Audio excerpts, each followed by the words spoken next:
Good morning बच्चों। Good morning sir. कैसे हो? ठीक है। ठीक है, आज हम पढ़ेंगे प्रॉपर्टीज ऑफ इथेनॉल और इसका कॉमन नेम है इथाइल अल्कोहल। अब इसकी पहले तो फिजिकल प्रॉपर्टीज पढ़ाऊंगा। फिजिकल प्रॉपर्टीज में ये आता है कि कहाँ कहाँ इनके यूज है मेनली। देखो तुमने पूरा पढ़ लिया तो मैं एटलीस्ट यूज तो पता होना चाहिए। अब यूज ही नहीं पता तुम्हें तो फिर केमिकल पढ़ के ना कोई फायदा नहीं। केमिकल्स के यूज जरूर पता होना चाहिए, ये इंपॉर्टेंट है।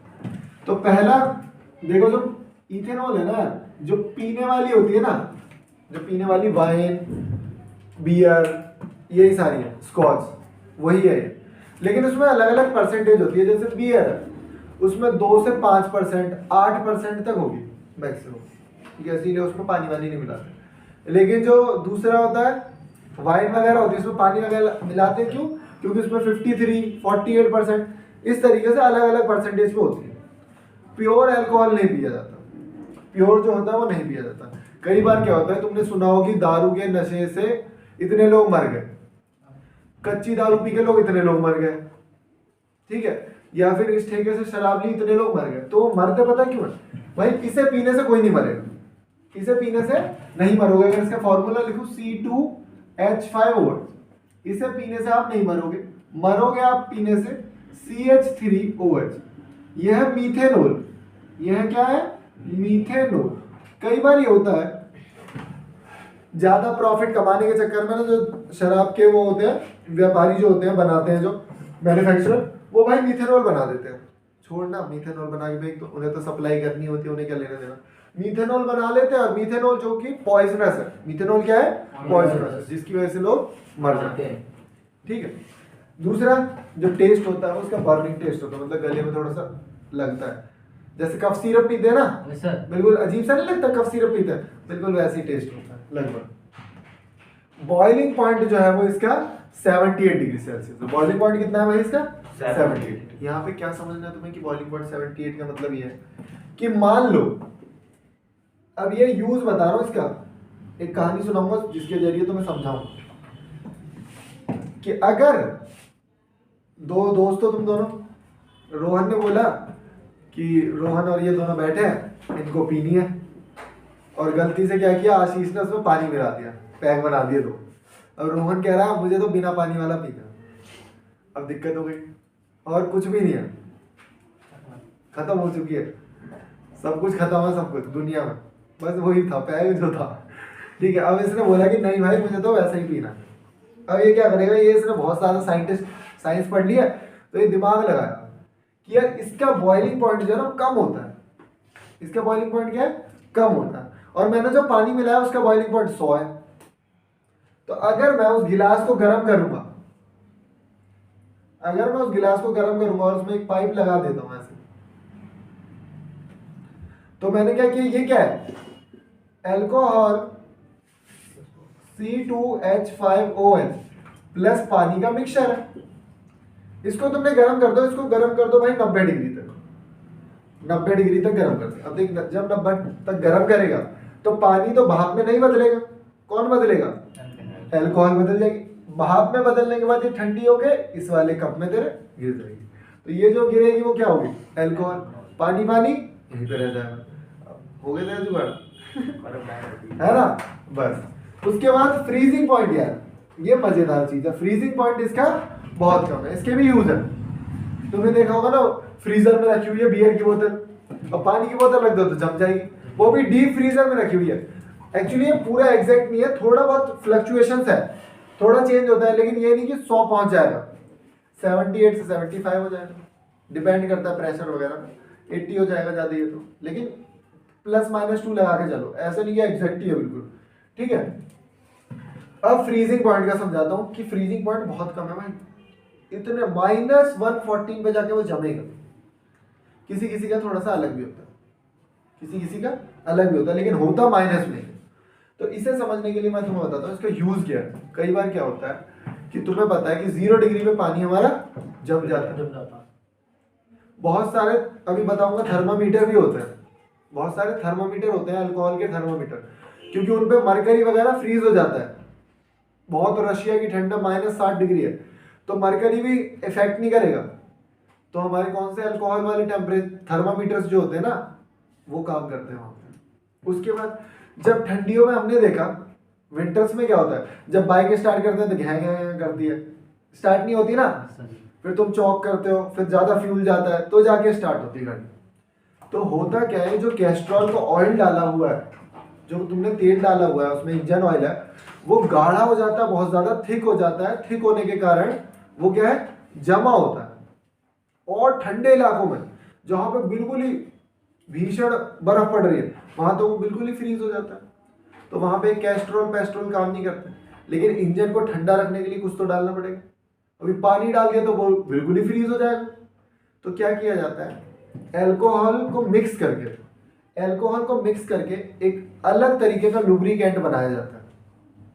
अलग तरीके का लुब्रिकेंट बनाया जाता है जो कि बहुत ही ज्यादा यूजफुल है कोल्ड कंट्रीज में, क्योंकि वो फ्रीज नहीं होगा भाई। और चीज डाल दूंगा तो फ्रीज हो जाएगी -50 पे, समझे। तो कहाँ पे काम आ रहा है, कैस्ट्रॉल वगैरह में काम आया। उसके बाद इट इज न्यूट्रल कंपाउंड, ना भाई एसिडिक है ना बेसिक है। Ethanol has a no effect on a litmus. जब एसिडिक बेसिक नहीं है तो इफेक्ट क्या ही पड़ेगा लिटमस पे। It is a good solvent. बहुत सारी चीजें ऐसी हैं जो कि पानी में नहीं घुलती। कोई मेडिसिन है वो पानी में नहीं घुल रही, लेकिन वो अल्कोहल में घुल जाएगी, तो अल्कोहल में घोल के उसे दे देते हैं। जैसे कफ सिरप होता है, कफ सिरप में क्या होता है, अल्कोहल होता है। इसीलिए कफ सिरप अगर तुमने ज्यादा पी लिया तो तुम्हें नींद आ जाएगी। कफ सिरप ज्यादा पी लोगे तो क्या हो जाएगा, नींद आ जाएगी। और उसका टेस्ट भी किसी कफ सिरप का ऐसा टेस्ट होता है, ऐसा लगता है वही पी रहे हैं, दारू ही पी रहे हैं हम लोग। ठीक है, क्योंकि वो एक गुड सॉल्वेंट है, इसीलिए कई चीजों में उसे यूज किया जाता है। जैसे आयोडीन टिंचर, जब आयोडीन का टिंचर की दवाई बनाई जाती है तब भी ये यूज किया जाता है। ठीक है, और भी यूज है, लेकिन इतने यूज पता होने चाहिए कि हाँ भाई उसकी फिजिकल प्रॉपर्टीज क्या है, उसका बॉइलिंग पॉइंट, उसका फ्रीजिंग पॉइंट क्या है, तो एटलीस्ट हमें पता रहता है। और एक चीज और, जैसे ये बहुत ज्यादा हार्मफुल है, तो तुमने कई बार बैनर पे लिखा हुआ देखा हो, डोंट ड्रिंक एंड ड्राइव, कि भाई ऐसा नहीं है पी के तुम गाड़ी चला रहे हो। क्यों होता है ऐसा, जब अल्कोहल हमारी बॉडी के अंदर जाता है तो जो मैसेज कैरिंग कैपेसिटी है ना वो हमारी बहुत स्लो हो जाती है। मान लो जैसे किसी बंदे ने पी रखी, तो होता यह है कि हमें खड़े रहने के लिए हमारा ब्रेन कंट्रोल कर रहा है। अब सोते सोते खड़े हो जाओ, एकदम से गिर जाओगे। सोते सोते किसी को खड़ा कर दो, गिर जाएगा। क्यों, क्योंकि भाई उसका ब्रेन सो रहा है, और ब्रेन सो रहा है तो वो पैर को कंट्रोल कौन करेगा, ब्रेन करता है। तो जब तक आपका ब्रेन एक्टिव नहीं है ना तो आप पैरों पे खड़े नहीं हो सकते। वो पार्ट आपका जो ब्रेन का पार्ट है वो एक्टिव रहना चाहिए, हमारे पोस्चर को मेंटेन करता है।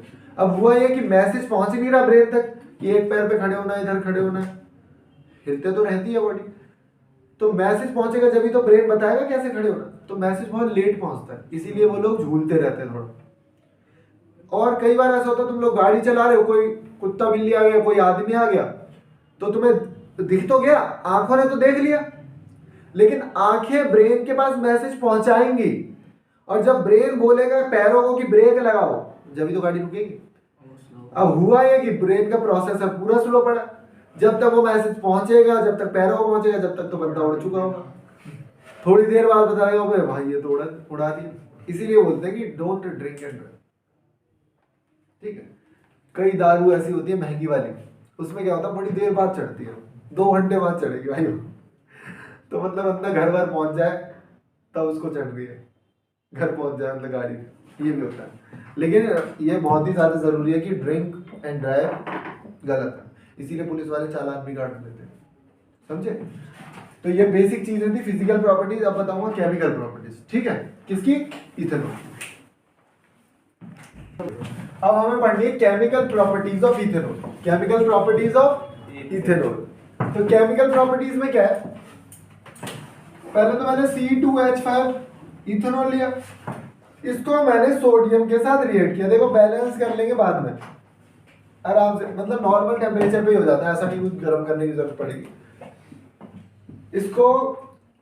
अब होगा क्या भाई, देखना, ये जो तुम्हें H आयन दे रखा है ना, हाइड्रोजन आयन, ये रिप्लेस हो जाएगा किससे, सोडियम से, और यहाँ पे H2 गैस निकलेगी। अभी बैलेंस नहीं है तो बैलेंस करना। ठीक है, अब ध्यान से एक छोटी सी चीज देखना, छोटी सी चीज ये कि जो हाइड्रोजन निकलती है तो वो पॉप साउंड करती है ना, तो इसीलिए पॉप साउंड निकला। अब करा क्या, एक टेस्ट ट्यूब ले लो आप। इस टेस्ट ट्यूब में क्या करना है, आपने ये अल्कोहल डाल रखा है, इथेनॉल डाल रखा है, फिर आपने ऊपर से डाला सोडियम। अभी सोडियम का गुटका डालते ही उसके बाद यहां से इसके ऊपर लगा दो एक और टेस्ट ट्यूब, इसके ऊपर लगा दो। अरे इसे हाथ से मत पकड़ना, वो आता है चिमटा सा, है ना, उससे पकड़ना, क्योंकि नहीं तो अब कई बार सोडियम डाला ब्लास्ट हो गया, ज्यादा नहीं डाल देते बच्चे हवाबाजी के चक्कर में। तो हुआ ये कि हाइड्रोजन गैस यहाँ से निकलेगी। अब जब निकलेगी तो वो यहाँ पे कलेक्ट हो गई, यहाँ पे क्या हुआ, कलेक्ट हो गई। कलेक्ट हो गई, आप छोटे लाइटर लो या माचिस की तिल्ली से इसको अलग निकाल के ऐसे जला के दिखाओ, जला के देखो, तो वो पॉप साउंड करेगा। ठीक है, तो पॉप साउंड समझ जाओ, हाइड्रोजन गैस का रिलीज। उसके बाद reaction with concentrated H2SO4, concentrated H2SO4 के साथ इसका क्या हो, देखो तुम्हें पता है जब भी हम क्या करते हैं, H2SO4 डाला, थोड़ा सा गर्म भी करेंगे, हीट भी करेंगे,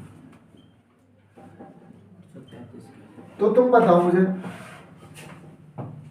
कितना, 433 केल्विन। ठीक, 43। ठीक है, कोई दिक्कत नहीं। ठीक है, 443 केल्विन पे, बस हीट भी लिख देते हो, लिख सकते हो, कोई बड़ी बात नहीं। जब मैंने इसे हीट किया, और तुम्हें पता है कि जब भी हम H2SO4 डालेंगे किसी चीज पे तो क्या होता है, पानी निकलता है। क्या निकलता है, पानी। तुम्हें बताया था जब कि हाथ पे H2SO4 गिर जाएगा, तेजाब गिर जाता है, तो वो क्या करता है, जो बॉडी के अंदर पानी है ना उसे चूस लेता है, बाहर निकाल के ले आता है, गीला गीला हो जाता है एसिड का जला। इसीलिए एसिड का जला बिल्कुल बहुत टाइम लगाता है ठीक होने में, एसिड का जला जो है वो बहुत टाइम लगाता है ठीक होने में। अब होगा क्या, इसमें से पानी निकलेगा। अब इसमें से पानी निकालो, पहले तो OH यहाँ से निकालो और एक H और यहाँ से निकालो, तो मैंने निकाल दिया पानी। तो पता बचेगा क्या, C2H4, C2H4। इसको मैंने बॉन्ड में लिख दिया ऐसे दिखाने के लिए कि ये क्या बन गया, ईथीन बन गया, C2H4 बन गया। तो इसको क्या कहा जाएगा, डिहाइड्रेशन रिएक्शन है भाई। और डिहाइड्रेशन का मतलब यही होता है, पानी निकालना। तो पानी निकल गया तो बस उसी को क्या कह दिया हमने, डिहाइड्रेशन रिएक्शन। इसका एक रिएक्शन और है जो कि एस्टेरिफिकेशन में यूज होता है। अभी एस्टेरिफिकेशन क्या होता है वो मैं पढ़ाऊंगा इथेनोइक प्रॉपर्टीज के साथ, कि जब हमें खुशबूदार स्मेल निकालनी है, कोई परफ्यूम बनाना है, तो अलग अलग तरीके के परफ्यूम्स बनाए जाते हैं, कैसे कौन से क्या परफ्यूम बनते हैं, तो वो सारी चीजें पढ़ाऊंगा। कहाँ में, इथेनॉल में। इथेनॉल की यही प्रॉपर्टीज है, इथेनॉल की यही प्रॉपर्टीज। एक दो प्रॉपर्टीज और है तो वो इथेनोइक वाले में बता दूंगा। ये बॉन्ड प्रॉपर्टी है भाई, आती है एग्जाम। ठीक है, ऑल द बेस्ट।